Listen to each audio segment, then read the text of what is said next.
ഇന്ന് നമുക്കൊരു നാരങ്ങ അച്ചാറിൻ്റെ റെസിപ്പി നോക്കാം. ഹലോ ഗൈസ്, എല്ലാവർക്കും നമസ്കാരം. നമുക്ക് നാരങ്ങ ഒന്ന് ആവി കയറ്റി എടുക്കാം. ഒരു 8 മിനിറ്റ് ഒന്ന് ആവി കയറ്റി എടുക്കണം. നാരങ്ങ പൊട്ടാത്ത രീതിയിൽ എടുക്കണം. അപ്പോൾ ഇവിടെ നാരങ്ങയൊക്കെ അടിപൊളിയാക്കി ആവി കയറ്റി എടുത്തിട്ടുണ്ട്. ഇനി നമുക്കത് നാലായിട്ടൊന്ന് കീറിയെടുക്കാം.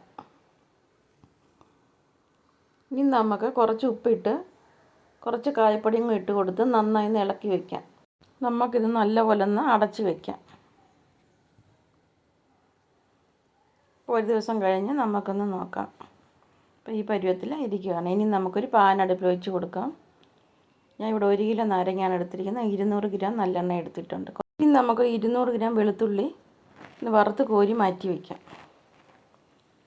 അതുപോലെ ഒരു 3/4 കപ്പ് ഇഞ്ചിയും കൂടെ ഒന്ന് വറുത്ത് കോരി മാറ്റി വയ്ക്കാം. ഇനി കുറച്ച് കറിവേപ്പില വറുത്ത് കോരിയെടുക്കാം.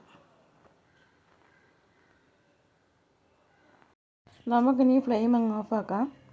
നല്ലപോലെ എണ്ണ ചൂടായി കിടക്കുക. ഞാൻ ഇവിടെ ഒരു 6 സ്പൂണ് മുളക് പൊടി ഇട്ട് കൊടുക്കുന്നുണ്ട്. ഒരു 1/4 ടീസ്പൂൺ ഉലുവാപ്പൊടിയും ഒരു 1/4 ടീസ്പൂൺ മഞ്ഞൾപ്പൊടി ഇട്ട് കൊടുക്കുന്നു. കായപ്പൊടി നേരത്തെ ഇട്ടത് കൊണ്ട് ഞാനിപ്പോൾ കായപ്പൊടി ഇട്ട് കൊടുക്കുന്നില്ല. ഇനി നന്നായി നമുക്കൊന്ന് ഇളക്കി കൊടുക്കാം. ഇനി നമുക്ക് നാരങ്ങ ഇട്ട് കൊടുക്കാം. ഇനി നമുക്ക് ഫ്ലെയിം ഓണാക്കാം.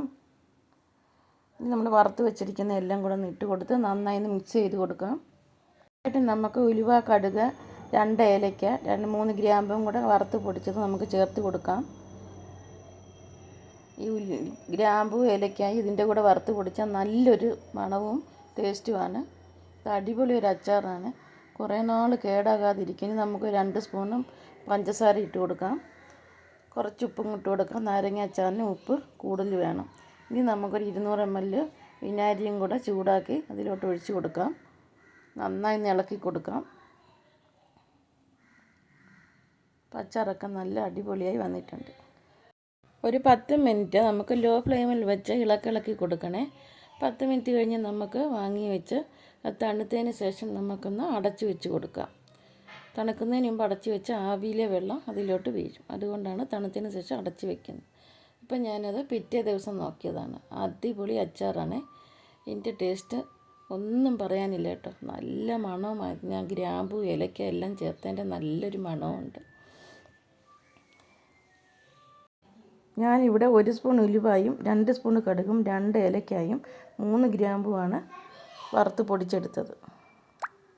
അച്ചാറ് 4 ദിവസം വെളിയിൽ വെച്ചതിന് ശേഷം എണ്ണയൊക്കെ നല്ലപോലെ തെളിഞ്ഞതിന് ശേഷം നമുക്ക് ഭരണിയിലാക്കി ഫ്രിഡ്ജിൽ സൂക്ഷിക്കാം. എത്ര നാൾ വേണമെങ്കിലും ഇരിക്കും.